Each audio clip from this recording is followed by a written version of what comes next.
Is Jeffrey Herlings the greatest motocross racer of all time? That might well be a divisive question, but we've come here today to the 2023 Hawkstone International pre-season race to watch the man in action and to try and answer that question.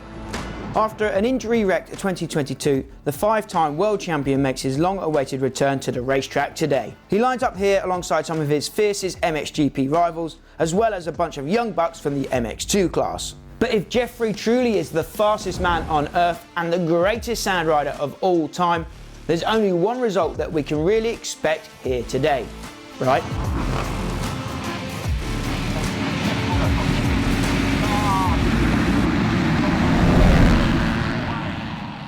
So before we get Jeffrey's 2023 season underway here at Hawkstone Park, I think we need to back things up a little and discuss why he might be in contention for these prestigious titles and why I personally think he's more than deserving of them.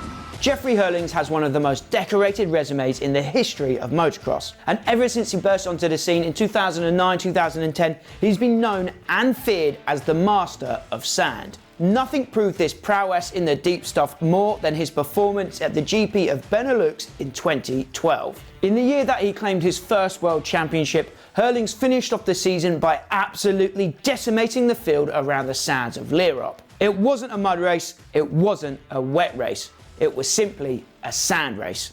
And Herlings managed to lap all but one man in MX2 race 1. He finished 2 minutes and 7 seconds ahead of the second place rider, Jeremy Van Hoorbeek, and he managed to lap the third place man, Max Anstey, with just a few corners left to go before the checkered flag flew. It was by far the most dominant performance in the modern era of Grand Prix motocross, and some say it's potentially the most impressive display of pure speed and sand riding skill that we have ever seen. After that performance at the end of 2012, Herlings went on to become the most decorated little bike rider of all time, despite several seasons ravaged by injury. He won 61 MX2 Grand Prix. He climbed onto the podium 80 times and graduated from the class with 3 world championships to his name. And in 2013, he was this close to completing the perfect Grand Prix season, which has still never been done. He finished his time in MX2 with a 62.9% win rate and an 82.5% podium rate. As we know, the MX2 days were only the beginning of the full Jeffrey Herlings story. But before we go on and talk more about the incredible career stats of this once-in-a-generation racer, let's drop the gates here at Hawkstone Park for race 1 and begin the next chapter of the Herlings saga. So the gates have dropped for race 1 here at the Hawkstone International, and it was a terrible jump for Jeffrey Herlings. He's buried in the pack here. Can we see him come around the second quarter? He's way there at the back of the pack.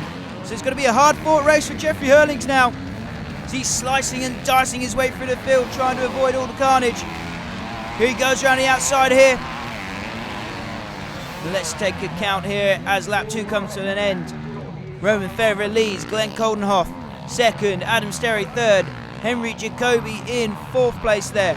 Then we've got Martin Barr, Ashton Dickinson and Tom Grimshaw, followed by Brent Van Donnick, and still no sign of Jeffrey Herlings then, as the pack comes flying on through to complete the second lap of action here at Hawkstone Park. And still no Herlings. Here he is then, he crosses the line in 23rd position. So he's got a heck of a lot of work to do, and as he chucks his bike around the corner there, and he goes flying up Hawkstone Hill. Did you see the way he manhandled his bike around that turn? Incredible stuff from Jeffrey Herlings. The Bullet, one of the greatest racers of all time, without a question.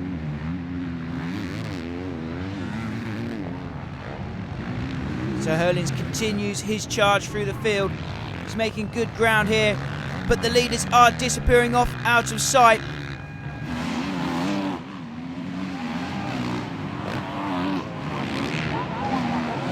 So remember, this is the first race for Herlings in a long time, so he's just getting his eye in here at Hawkstone Park. Meanwhile, Roman Federer leads the way, but he's closely followed by another Dutchman, and that's Glenn Coldenhoff on the factory Yamaha. He chases the factory Kawasaki ace there, number 3, Roman Federer.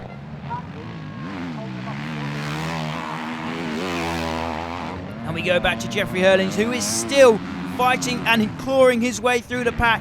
He's on the rear wheel of Ashton Dickinson and Tom Grimshaw now, so he's inside of the top 10.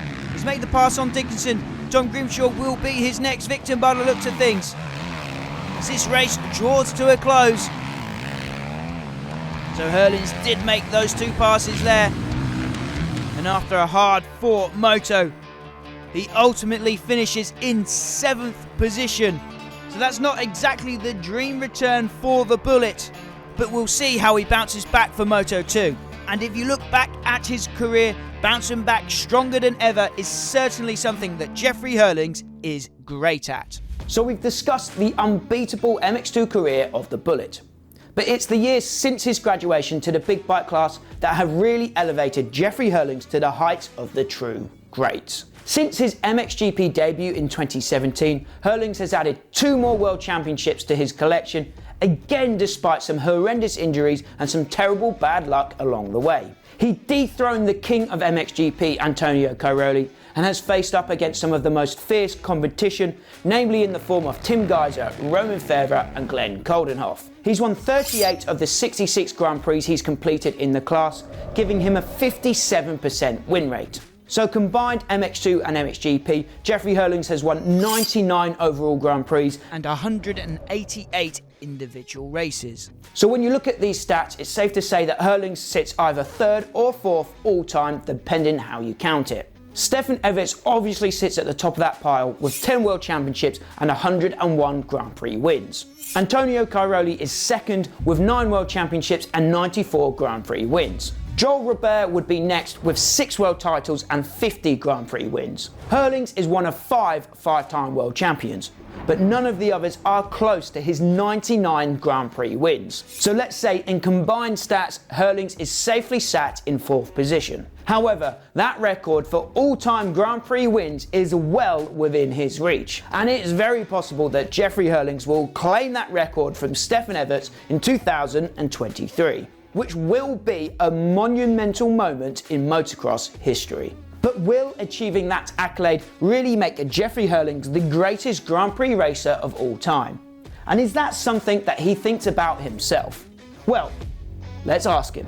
Jeffrey, it feels like a long time since we've seen you at the track, especially here in England. Yeah. How good does it feel to be back? It feels really good, but I'm still a bit off. I feel like I've been training a lot, but I haven't been into a race situation for over a year, so today I'm just going to see it as a practice, try to get better throughout the day, and you know, there's only things to lose around here the weekend, so try to be smart and just start learning again for racing in Argentina in 2 weeks' time. I'm going to make a quick basketball reference here. So a couple of weeks ago, LeBron James passed the all-time scoring record, right? Yeah.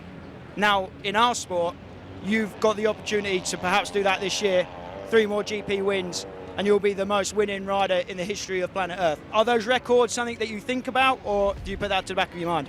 Yeah, 100%. That's what I aim for, that's what I work for. I mean, Stefan definitely was lucky, got all his injuries, but at the same time he wasn't lucky because I did all the injuries myself. But I've proven I've been very sensitive for injuries, unfortunately, and it's a part of the sport. So I think the 10 titles is definitely not realistic, but I believe for the 102 GP wins we're really close. So that's what we're aiming for actually this year. And yeah, I'm already. I think I have the most moto wins already, so to have the most GP wins would be something nice. Is that kind of legacy something that you look at in terms of like the greatest of all time argument? I'm not the greatest of all time. When you want to be the greatest of all time, you need to have the most wins and the most championships. And I've only got 5. I hope a few more can be done, but the 10 will never be succeeded. But I feel like if I can get more than 5 and have over 100 GP wins, then I'm still one of the best ever, and at least in the World Championship. So we keep trying to get better, and for now we just try to get in some good practice. And you know, it's going to be a long series. It's going to be 60 motos this year, so a lot of racing going on.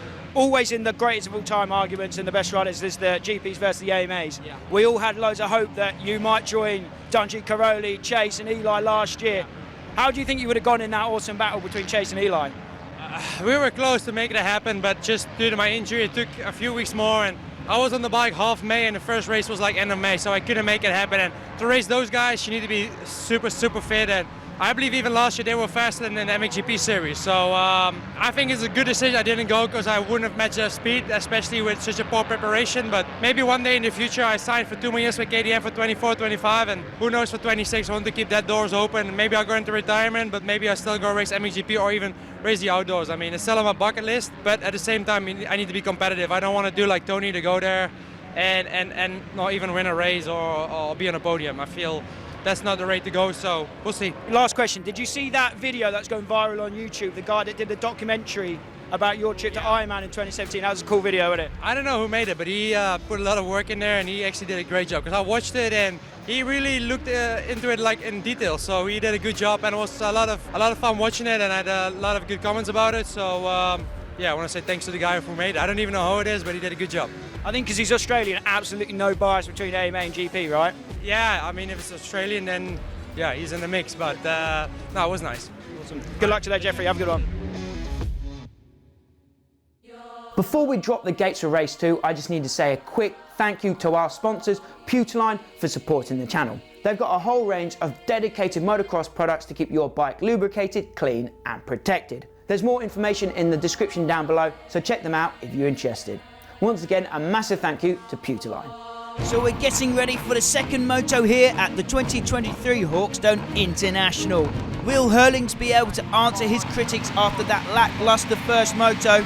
Let's find out. The gates have dropped and they charge around the first turn. A much better start for Jeffrey Herlings this time. He's in second position behind his countryman Glenn Coldenhoff. These two won the Motocross of Nations, remember, just a few short years ago. Now Herlings finds himself chasing the Yamaha man, and we can just sit back and enjoy this. Anytime that you get to watch one of the all-time greats do his thing, you've just got to appreciate it and enjoy the moments. So into the centre of the track they go. It's tight at the front. The 259 of Coldenhoff still leads the 84 of Jeffrey Herlings. Herlings takes a long look over his shoulder there to see where Roman Fevre might be, but he's buried in the pack early in this one. You see the Hawkstone Park shaping up well now, getting rougher and rougher as the day goes on. Now two leaders go charging up the legendary Hawkstone Hill.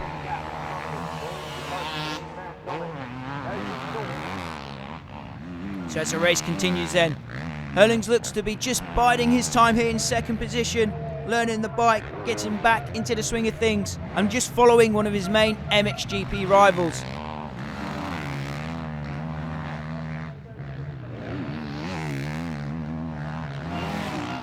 So it's the last lap now. The last lap board has come out for Herlings and Coldenhoff. Is there anything that Jeffrey can do on this last lap of action? Just watch him on the gas all the way around the outside of there and hopping his way through and up the hill once more for the final time today.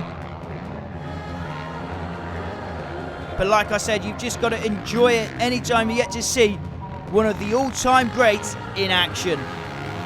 It is going to be Glenn Coldenhoff taking the win here and the overall today.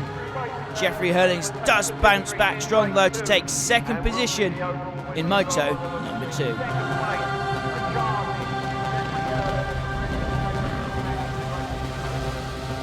A 7th and a 2nd meant that Jeffrey Herlings had to settle for 4th overall on the day. So it certainly wasn't the most explosive return to racing for Jeffrey Herlings after a year out. But by no means can you ever count out the bullet. A man with that talent and those credentials will always be a dangerous championship threat. From watching here today, I think we are simply seeing an older, wiser Jeffrey Herlings taking his time to get back into the swing of things and build his base ready for the start of the Grand Prix season.